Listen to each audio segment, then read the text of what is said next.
ओम तत्सत ब्रह्माणे नमः। श्री छांदोग्य उपनिषद श्री शंकराचार्य भाष्य द्वितीय अध्याय नवम खंड आदित्य विषयणी 7 प्रकार की सामोपासना। उस आदित्य के रूप में सत्वित साम की उपासना करनी चाहिए। आदित्य सर्वदा सम है, इसलिए वे साम है। मेरे प्रति अनुभूत होने के कारण वह सबके प्रति सम है, इसलिए साम है। पंचविध साम उपासनाओं के प्रसंग में केवल अवयव मात्र साम में आदित्य दृष्टि बतलाई गई है। उसके बाद अब यह बताया जाता है कि उस आदित्य को समस्त साम में उसके अवयव विभाग के अनुसार आरोपित कर सप्तविध साम की उपासना करें। तो फिर आदित्य की साम रूपता किस प्रकार है, यह बतलाया जाता है। आदित्य के उद्गीत रूप होने में जिस प्रकार हेतु है, उसी प्रकार उसके साम रूप होने में भी है। वह हेतु क्या है?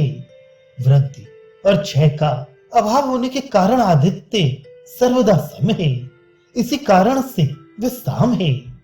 वह सब में समान बुद्धि उत्पन्न करता है, क्योंकि उसे सभी प्राणी अपने अपने सम्मुख दिखते हैं, इसलिए वे सबके साथ समान है। अतः इस समता के कारण वह साम है। उद्गीत भक्ति में समानता बतलाने से ही, अर्थात उद्गीत के साथ आदित्य का ऊर्ध्वत्व में सादृश्य है, ऐसा जो श्रुति ने कहा है, उसके अनुसार ही लोक आदि में भी सामावयवों के साथ सादृश्य बतलाए जाने से उनका हिंकार आदि रूप होना ज्ञात होता है। इसी से श्रुति में आदित्य अवयवों के हिंकार आदि रूप होने में कारण नहीं बतलाया गया, किंतु आदित्य की साम रूपता में न बतलाया गया कारण सुगमता से नहीं जाना जा सकता, इसलिए उसके संबंध में समत्व रूप कारण बतलाया गया है। उस आदित्य में यह संपूर्ण भूत अनुगत है, ऐसा जाने। जो उस आदित्य के उदय से पूर्व है वह हिंकार है। उस सूर्य का जो हिंकार रूप है उसके पशु अनुगत है, इससे वे हिंकार करते हैं। अतः वे इस आदित्य रूप साम के हिंकार भाजन है। उस आदित्य में ये आगे बतलाए जाने वाले समस्त भूत अवयव विभाग अनुसार उसके उपजीव्य रूप से अनुगत है, ऐसा जाने।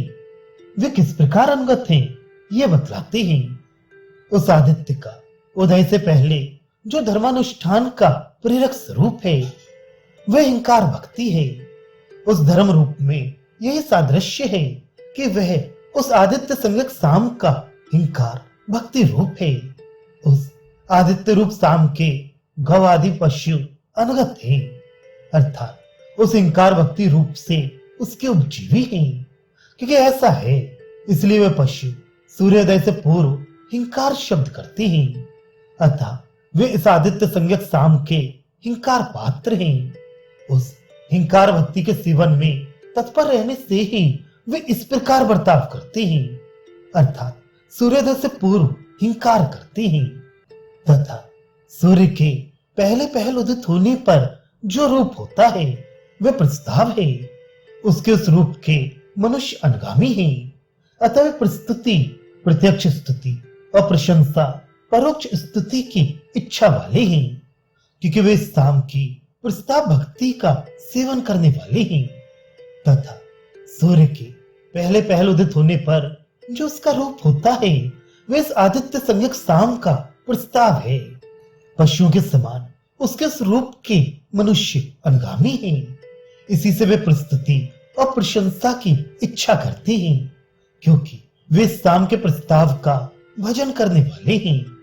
तत्पश्चात आदित्य का जो रूप संगम वेला में सूर्योदय के 3 मुहूर्त पश्चात काल में रहता है वह आदि है। उसके उस रूप के अनुगत पक्षी गण हैं, क्योंकि वे साम के आदि का भजन करने वाले हैं, इसलिए वे अंतरिक्ष में अपने को निराधार रूप से सब ओर ले जाते हैं। तत्पश्चात संगम वेला में, जिस वेला में गौ यानी सूर्य किरणों का संगम होता है, उस काल में सूर्य देव का जो रूप होता है वह आदि भक्ति विशेष ओंकार है। उसके उस रूप के अनुगामी पक्षी गण हैं। क्योंकि ऐसा है, इसलिए वे पक्षीगण आकाश में अनारंभण बिना आश्रय के ही अपने को आलम्बन रूप से ग्रहण कर सब ओर जाते हैं। तथा अब जो मध्य दिवस में आदित्य का रूप होता है वह उद्गीत है। उसके उस रूप के देवता लोग अंगत हैं। इसी से वे प्रजापति से उत्पन्न हुए प्राणियों में सर्वश्रेष्ठ हैं, क्योंकि वे शाम की उद्गीत भक्ति के भागी हैं। तथा अब जो संप्रति मध्याह्न दिन में अर्थात ठीक मध्याह्न में आदित्य का रूप होता है वह उद्गीत भक्ति है। उसके उस रूप के अनुगामी देवता लोग हैं, क्योंकि उस समय वे अत्यंत प्रकाशशील होते हैं। इसी से वे प्रजापतियों में, प्रजापति के पुत्रों में सप्तम विविष्टम होते हैं, क्योंकि वे शाम की उद्गीत भक्ति के भागी हैं। तथा आदित्य का जो रूप मध्याह्न के पश्चात और अपराह्न के पूर्व होता है वह प्रत्याहार है। उसके उस रूप के अनुगामी गर्व है। इसी से वे प्रतिरत अर्थात ऊपर की ओर आकृष्ट किए जाने पर नीचे नहीं गिरते, क्योंकि वे शाम की प्रत्याहार भक्ति के पात्र हैं। तथा आदित्य का जो रूप मध्याह्न के पश्चात और अपराह्न से पूर्व होता है वह प्रत्याहार है। उसके उस रूप के अनुगामी गर्व है।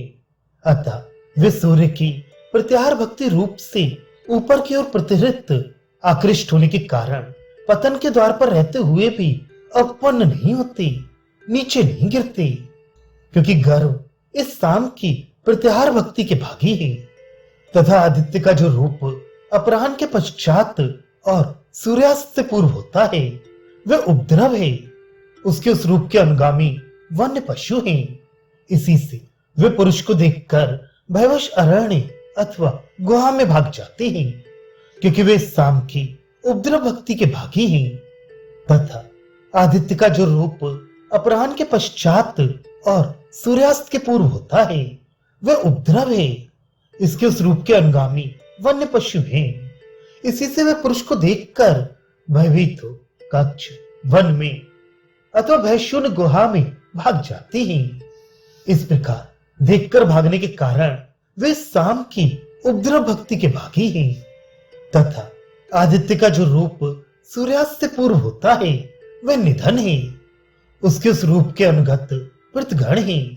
इसी से श्राद्ध काल में उन्हें पृथपितामादि रूप से दर्प पर स्थापित करते हैं, क्योंकि वे पृथगण निश्चय ही इस शाम की निधन भक्ति के पात्र हैं। इसी प्रकार इस आदित्य रूप सप्तविध शाम की उपासना करते हैं। तथा सूर्यास्त से पूर्व अथवा सूर्य जब अदृश्य होना चाहता है उस समय उसका जो रूप है वह निधन है। उसके उस रूप के अनुगत पृथगण हैं। इसी से उन्हें निहित करते हैं, अर्थात पिता, पितामह और प्रपितामह रूप से उन्हें दर्भों पर स्थापित करते हैं अथवा उनके उद्देश्य से पिंड रखते हैं। इस प्रकार निधन का संबंध होने के कारण वे पृथगण इस शाम की निधन भक्ति के पात्र हैं। इस प्रकार अवयव रूप से 7 भागों में विभक्त हुए इस आदित्य रूप सप्तविध शाम की जो उपासना करता है उसे आदित्य रूपता की प्राप्त होना रूप फल मिलता है।